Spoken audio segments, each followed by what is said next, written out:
Early in 2025, I had one of those moments that collectors dream of. I walked into a second-hand shop and found this album for sale for just £2. When I opened it, I couldn't believe the wealth of photographs and famous autographs that it contained. This is the story of what I discovered.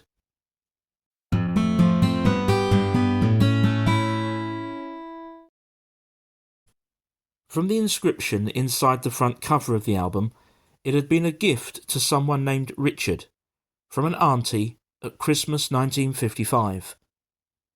Richard lived in London and was clearly a fan of show business, particularly film and radio. Many of the autographs are indecipherable, or were made by individuals who have since fallen into obscurity. However, many others were made by huge stars, and what follows is a selection of those and their stories. Let's begin here with Ian Wallace. Ian Wallace, OBE, was a truly all-round entertainer, but was primarily known as a baritone opera singer. He later diversified into acting and became a radio personality, appearing for a long time as a panellist on the famous BBC show My Music, and it was probably during this period that the autograph was collected. He also became well known for his more light-hearted musical numbers, and even the famous comedy duo Flanders and Swan wrote specifically for him at one stage. This page contains the autographs of two great actors, beginning at the top with Malcolm Keane, who made his first film in 1916.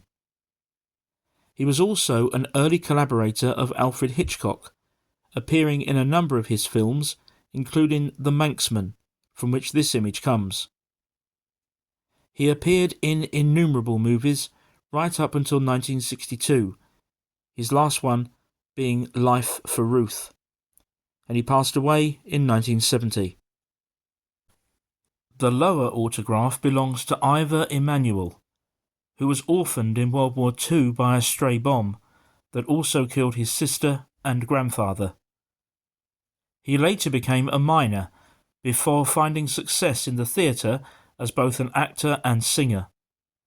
He only made one film, but it was a famous one, Zulu, starring Michael Caine, in which he appeared as Private Owen. Now let's take a look at one of the photographs from the album, beginning with this one, which has been signed and dated 1957 by the actor Bill Kerr. Born in South Africa, but primarily making his name in Great Britain and Australia, Kerr was also a talented comedian, and can be seen here performing for radio, second from the right, in a lineup that also includes the comedy greats Tony Hancock and Sid James. His film and television roles were innumerable, lasting from 1933 to 2006, and included many famous titles, such as Appointment in London and The Dam Busters. He passed away in 2014, aged 92. On the bottom right here, we have the autograph of Edmund Hockridge. He was a Canadian actor and singer, famous for his distinctive baritone voice. Hockridge learnt much of his craft during World War II, when he served as an entertainer with the Royal Canadian Air Force. This gave him an opportunity to work with the BBC and the famous Glenn Miller Orchestra. Popular and versatile, his music covered many different genres, and over the years he worked with performers as diverse as Isla St Clair, Morecambe and Wise, and Suzi Quatro. Before we return to the photographs, let me share with you one of my personal favourite finds from the album, Julie Wilson, the American singer and actress, sometimes referred to as the Queen of Cabaret. This former Miss Nebraska, who would have gone on to compete for the title of Miss America had she not been underage, made her Broadway debut in 1946. International stage, screen and television stardom soon followed, including many appearances on The Ed Sullivan Show. As this image shows, She also appeared alongside one of my all-time favourite comedy actors, Phil Silvers, in The Phil Silvers Show, generally remembered as Bilko. She died of a stroke in 2015, aged 90. These two photographs, side by side in the album, were both signed and dated 1957 by one of Britain's most famous comedians of the 20th century, Max Wall. Born in 1908, Max was lucky to survive a German Zeppelin raid during World War I, when a bomb destroyed his house and killed his younger brother and auntie. He had been a rising star before World War II, at which point his career went into decline before resurging again in the 1970s and 1980s. Max had a madcap comedy style, but a great affinity with audiences, and was a huge influence upon generations of comedians. John Cleese, for example, drew upon his comedic walking styles for his own famous comedy sketch, The Ministry of Silly Walks. Max's death in 1990 at the age of 82 was decidedly tragic. He suffered a fall in London and fractured his skull, dying in hospital the following day. Now we come to the real highlights of the album, beginning with these two pages covering the hugely popular BBC radio show Journey into Space. 72 half-hour episodes of Journey into Space were made between 1953 and 1958. Richard, the owner of the album, must have been a huge fan, collecting the autographs of all its major stars during the 1955 to 56 season. The major publicity shot of the four main characters wearing spacesuits, which we've just seen, is something that Richard was able to get a copy of, and he was also able to get all four men to sign it. On the opposite page, he's managed to get them to sign again, and has also managed to collect the autographs of other famous people associated with the show. Let's go through them briefly one by one from the top down. To begin with, we have Charles Chilton, MBE, who was the author and producer of Journey into Space.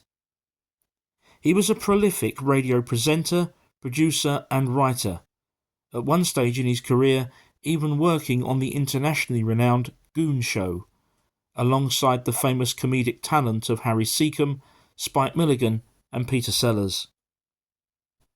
Next on the list we have Andrew Folds, who played Jet Morgan in the series.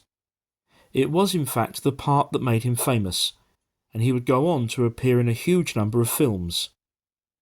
The latter part of his acting career actually coincided with his new career in politics. He served as a Labour Member of Parliament from 1966 to 1997. Standing down at that year's general election, he passed away 3 years later. Third on the list, we have Don Sharp, who played the character Mitch. Although an accomplished and successful actor in his own right, he is primarily remembered as a director. He can be seen here, for example, shooting the 1978 film The Four Feathers. In the 1960s, he made a number of films for the successful Hammer series, including Kiss of the Vampire and Rasputin the Mad Monk. Born in Australia, he passed away in England in 2011 at the age of 90. Playing no less than 22 different bit parts in the series, we have one of Britain's most famous television and radio presenters, David Jacobs, CBE. In an extraordinary career that spanned over 65 years, he is perhaps best remembered for presenting the 1960s television series Jukebox Jury and the BBC radio series Any Questions. He only retired when ill health forced him to do so, shortly before his death in 2013.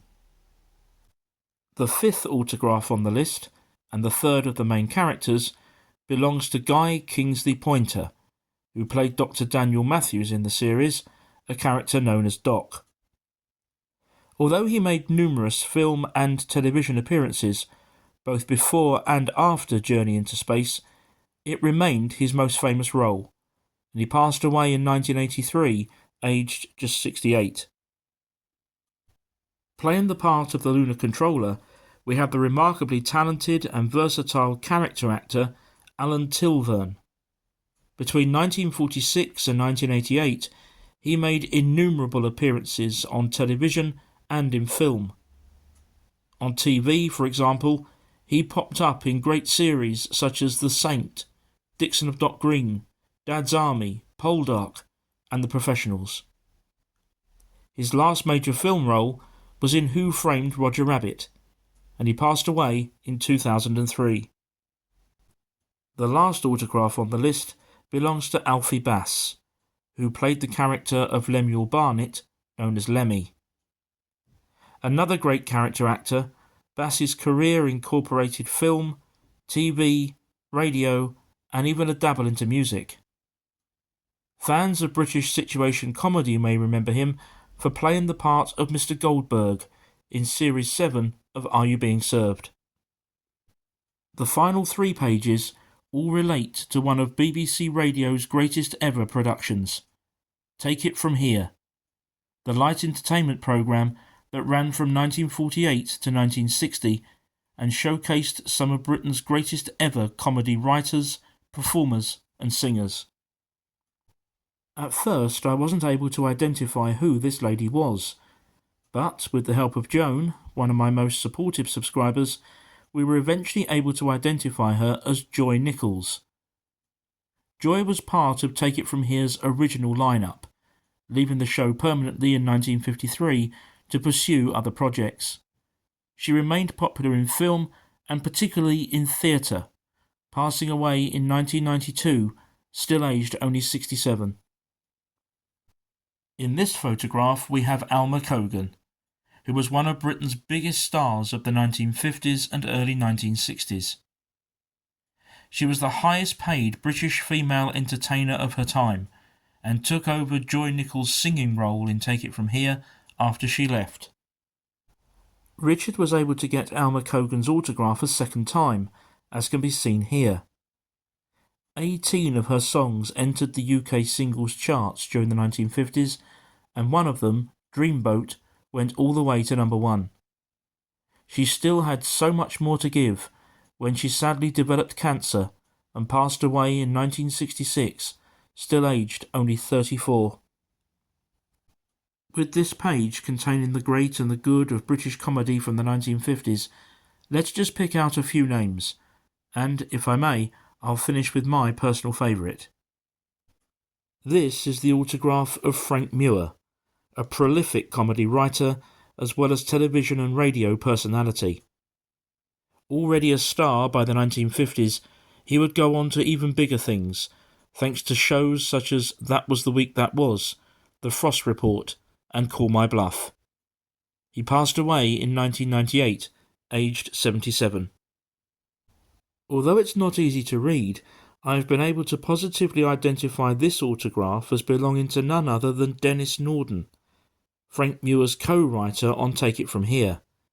It was the beginning of a friendship and literary partnership that would last over 50 years. Norden's career went from strength to strength, and he remained a popular television personality as well as comedy writer right into the early 2000s, presenting, among other things, the popular It'll Be Alright on the Night television series from 1977 to 2006. He passed away in 2018, aged 96. The autograph in the middle here belongs to the larger-than-life character of Jimmy Edwards, a popular comedy writer and performer. Famous for his handlebar moustache, it is not widely known that he grew it to cover facial injuries that he received while serving with the Royal Air Force during World War II, a period of his life that also saw him awarded the Distinguished Flying Cross. He died of pneumonia in 1988, aged 68. Charles Bentley, known as Dick, was Australian by birth but found fame in Britain. He would go on to appear in film as well as radio, and although he drifted from the limelight, his career had a late resurgence in the 1970s when he appeared in the situation comedy Some Mothers Do Have 'Em as Frank Spencer's grandfather. He died in London in 1995, aged 88. Now we come to my personal favourite, the one and only June Whitfield. Take It From Here gave her big break. Whilst Alma Cogan took over Joy Nichols' singing duties, June Whitfield picked up the comedy roles, and afterwards her career went from strength to strength. Rarely out of the public eye, she went on to become a huge star in film and television as well as radio. She appeared in several of the very popular Carry On films and in numerous successful television situation comedies, including Terry and June, Last of the Summer Wine, and The Green Green Grass. Amongst numerous honours, she was made a Freeman of the City of London in 1982. Later she was awarded an OBE, then a CBE, and finally became a Dame in 2017. June Whitfield continued to work until just a couple of years before her death. She passed away in 2018, aged 93. I hope you've enjoyed wandering through this album with me. It was, as I said earlier, one of the most extraordinary finds I've ever made, and it will hold a cherished place in my history collection. If you'd like to help support the channel and my work, the various ways that you can do that are on the screen now. And in a moment, there'll also be a link to another show business related video that I've made previously. Thank you for watching, and I will see you again next time.